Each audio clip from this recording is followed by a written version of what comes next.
ఇండస్ట్రీలో iron leg Mudra ఇట్టే వచ్చిస్తుంది. కానీ గోల్డెన్ లెగ్ అనేది మాత్రం చాలా కష్టం.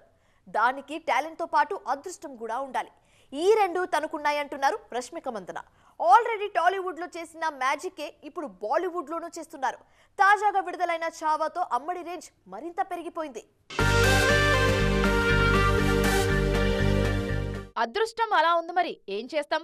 ఇప్పుడు రష్మిక మందనను చూసి ఇదే అంటున్నారు బాలీవుడ్ ఆడియన్స్. లక్కీ గర్ల్ గా మారిపోతున్నారు ఈ బ్యూటీ. గుడ్ బై అంటూ ఫ్లాప్ సినిమాతో అక్కడ అడుగుపెట్టిన యానిమల్ తర్వాత రష్మిక రేంజ్ మారిపోయింది.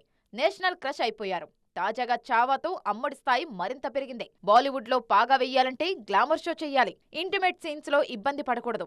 హాట్ సీన్స్ కు నో చెప్పకూడదంటారు. కానీ రష్మిక మందన మాత్రం సింపుల్ గా తన నటనతోనే పడేస్తున్నారు. యానిమల్లో అమ్మడి పర్ఫార్మెన్స్ కు హోల్ ఇండియా ఫిదా అయిపోయింది.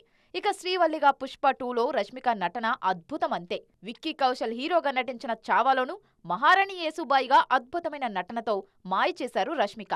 విక్కీ నటనకు ఎన్ని ప్రశంసలు వస్తున్నాయో రష్మిక పైన అంతే పొగడ్తల వర్షం కురుస్తుంది ఇప్పుడు.